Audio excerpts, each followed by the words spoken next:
दोस्तों कहते हैं कि आप चाहो या फिर ना चाहो लेकिन संगति का असर आता जरूर है, और खासकर तब जब आप 50 सालों तक एक साथ रह रहे हो। जी हाँ, मैं बात कर रहा हूँ प्रियंका गांधी और राहुल गांधी की। राहुल गांधी के बारे में पूरा देश पहले से जानता था कि ये इंसान कितना बड़ा वाला हठीला है और ये कुछ भी बोल देता है। वही चीज अब प्रियंका गांधी भी करने लगी है। पिछले दशक में 152 पेपर लीक हुए, 750 करोड़ छात्र प्रभावित हुए। माननीय प्रियंका गांधी जी ने एक बड़ी रोचक बात की और ये सुनने लायक है। उनका कहना है कि 152 बार पेपर लीक हुआ। ये आंकड़ा कहां से मिला, कोई प्रमाणित नहीं, कोई ऑथेंटिकेशन नहीं। लेकिन उससे भी अधिक दिलचस्प बात ये है, 750 crore children, which means 7.5 billion. The entire population of the world is just about 8 billion. And you have 7.5 billion children in India. दरअसल छात्र आंदोलन के बारे में बोलते हुए प्रियंका गांधी ने सदन के अंदर बयान दिया कि मोदी की वजह से, भाजपा की वजह से हिंदुस्तान के 750 करोड़ स्टूडेंट्स प्रभावित हुए हैं, परेशान हुए हैं। ये मैडम भूल गई कि पूरी दुनिया की आबादी ही लगभग 800 करोड़ लोगों की है, जबकि भारत की मात्र 150 करोड़, और इनके हिसाब से भारत में ही 750 करोड़ स्टूडेंट्स प्रभावित हुए हैं, दुखी हुए हैं। जिसको याद दिलाते हुए भाजपा के वरिष्ठ नेता ने इनको जमकर ट्रोल किया और इन फैक्ट्स की याद दिलाई। बाकी किस तरह से उन्होंने प्रियंका गांधी और बाकी कांग्रेसियों की क्लास लगाई है, आप खुद देखिए। अध्यक्ष महोदय, इस 10 घंटे चलने वाली इस चर्चा के उपरांत मुझे उत्तर देने के लिए, अवसर देने के लिए धन्यवाद। सबसे पहले तो बड़ा निराशाजनक है ये दृश्य विपक्ष को देख करके कि जब इतने महत्वपूर्ण बिल पर चर्चा हो रही है, जब इतनी संवेदनशीलता के साथ और प्रधानमंत्री मोदी जी की प्रतिबद्धता के साथ ये विधेयक लाया गया है, तो बजाय इसके कि संजीदगी से इस पर बहस की जाए, सुझाव दिए जाए, इस पर राजनीति करने का प्रयास किया जा रहा है। और मुझे हैरत है नेता प्रतिपक्ष एलओपी जी के व्यवहार पर। उन्होंने जिन अपशब्दों का इस्तेमाल किया वो अनपार्लियामेंट्री तो है ही है, बल्कि इतना अनपार्लियामेंट्री एक्सप्रेशन है वो, मैं अपने बुक से नहीं बोलूँगा, कि यदि कोई व्यक्ति या माननीय सदस्य अपने आप को भी इडियट समझे तो वो नहीं कह सकता, सदन के बाहर जाकर के कह सकता, उसमें नहीं कह सकता। मुझे हैरत है कि नेता प्रतिपक्ष जिनका एक रुतबा रहता है, उनको ये बेसिक पार्लियामेंट्री नॉर्म्स की जानकारी नहीं।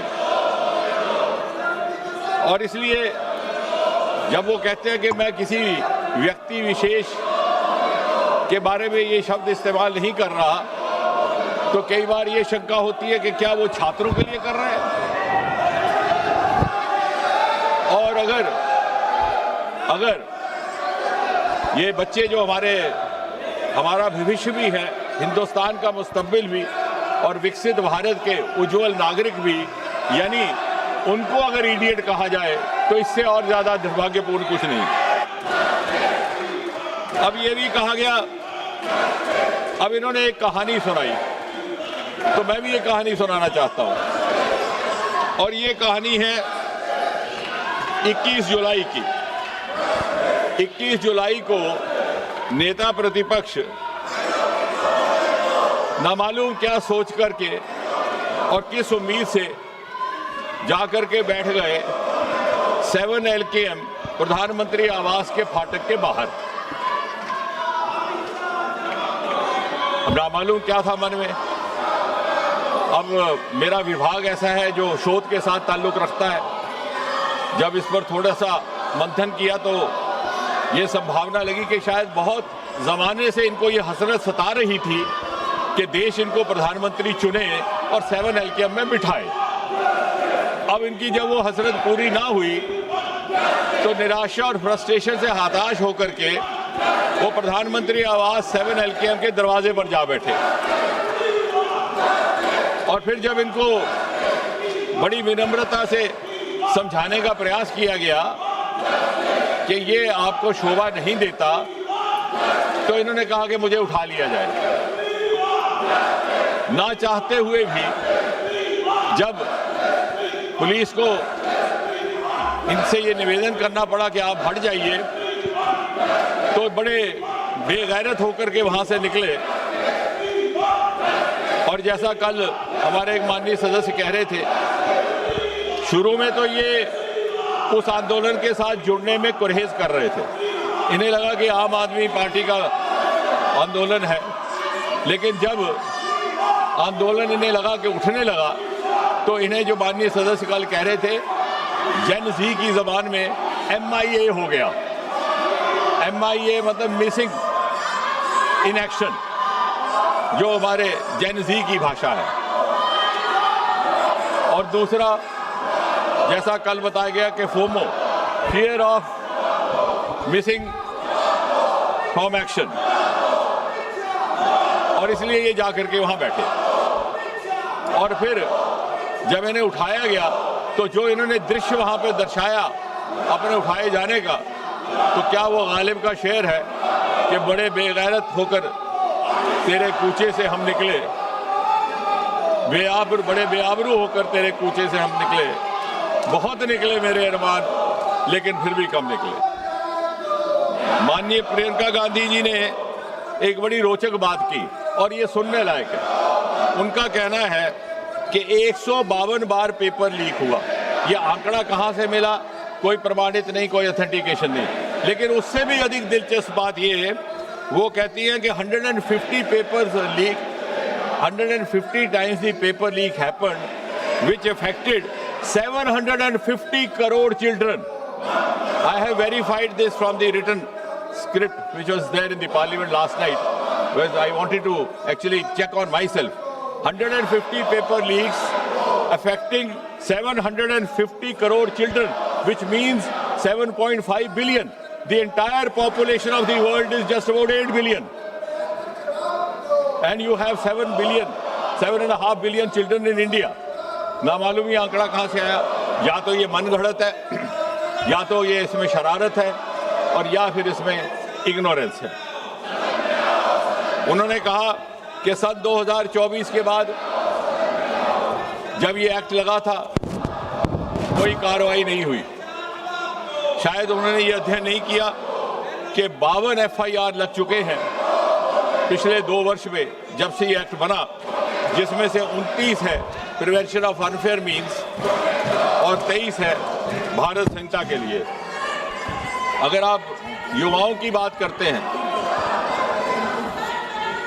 तो इसके अतिरिक्त सरकारी नौकरी की मानसिकता से बाहर निकालने का काम और अन्य विकल्प भी इसी सरकार ने पैदा किए। जब आपने सरकार छोड़ी, तो इस देश में स्टार्टअप की संख्या केवल 350 थी, आज बढ़कर के 2,30,000 से ऊपर हो गई। हम तीसरे दर्जे पर आन खड़े हो गए। और इसलिए बहुत समय ना लेता हुआ मैं सीधा इस बजट के विषय में थोड़ी एक बात करके अपनी बात को समाप्त करूंगा, क्योंकि आप इस समय आपका भी उस तरह का नहीं है।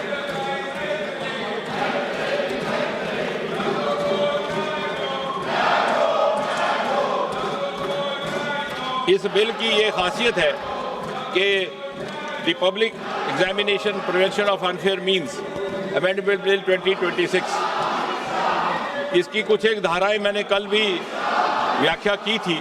कुछ और तफसील में अगर आज जाने का मौका है, तो मैं कुछ ही क्षण लेकर के इस बात को कंक्लूड करता हूं। Public examination prevention of unfair means bill 2024 was enacted in January 24, लेकिन हाल ही के घटनाक्रम के बाद ये इस सरकार की संवेदनशीलता है and openness to accept the inputs and to learn from the experience and also to learn from the advice of the experts, के लगा कि इसको और स्ट्रिंजेंट बनाया जाए। इस एक्ट के तहत जो अनअमेंडेड था, उसमें भी the offence is cognizable, non bailable, non compoundable with stringent punishment. लेकिन जब महसूस हुआ कि इसे और ज़्यादा सख्त बनाने की आवश्यकता है, तो इसकी कुछ एक धाराओं में संशोधन करने का काम किया गया है। Section 1 of subsection 1 of section 10, person और person involve in malpractice, सरकार की अवधि थी 3 से 5 साल and fine up to 10 lakh, उसको बढ़ा करके 5 से 10 साल किया गया और जुर्माना 50 लाख तक। सर्विस प्रोवाइडर, जिसकी परिभाषा मैं कल दे चुका हूं इन माय इंट्रोडक्टरी रिमार्क्स, उनका फाइन था पहले 1 करोड़ तक, उसे बढ़ा करके 5 करोड़ कर दिया गया और उनको 4 साल के बजाय 8 साल तक कोई और एग्जाम कंडक्ट करने पर बाधित कर दिया गया। डायरेक्टर और मैनेजमेंट की सज़ा 3 साल से लेकर 10 साल से बढ़ा करके 5 साल से 10 साल तक कर दी गई। फाइन 1 करोड़ से बढ़ा करके 5 करोड़ तक कर दिया गया। भाजपा की यही चीज मुझे सबसे ज्यादा अच्छी लगती है, सबसे ज्यादा पसंद आती है कि यहाँ पर ऐसा एक भी सदन नहीं जाता, एक भी सत्र नहीं जाता जब भाजपा का कोई गुमनाम चेहरा एकदम से उभर कर सामने आ जाता है और रातों रात न्यूज में बन जाता है। जिस तरह से अभी डॉक्टर जितेंद्र सिंह ने गदा उड़ाया है, इसी तरह से इससे पहले भी लगातार कई सत्र में एक से एक गुमनाम चेहरों ने आकर राहुल गांधी और बाकी कांग्रेसियों की हालत खराब की है और उनकी जमकर क्लास लगाई। और ऐसा हमेशा से होता है क्योंकि भाजपा हमेशा ग्राउंड से नेता उठा लिया करती है, किसी भी आम इंसान को नेता बना दिया करती है, जो कि बाकी पार्टियों में नहीं हुआ करता। बेशक नेपोटिज्म भाजपा में भी बना हुआ है, भाजपा भी इससे अछूती नहीं है, पर सच्चाई ये भी है कि यहाँ पर कोई भी जमीन से जुड़ा हुआ नेता बड़े से बड़ा नेता बन जाता है, जैसे कि मोदी या फिर अमित शाह। इनका कोई फैमिली बैकग्राउंड इस तरह का नहीं था जो कि भाजपा से ताल्लुक रखते हो, उसके बाद भी आज ये शीर्ष पर बने हुए हैं, जैसे माननीय योगी आदित्यनाथ या फिर बाकी के ऑल लीडर। और शायद इसीलिए भाजपा लगातार बढ़ती जा रही है और कांग्रेस सिमटती। बाकी आप लोग इस बारे में क्या सोचते हैं, कमेंट कर जरूर बताएं। जल्द मिलते हैं किसी नए वीडियो में नए टॉपिक के साथ, तब तक गुड बाय, नमस्कार, जय हिंद।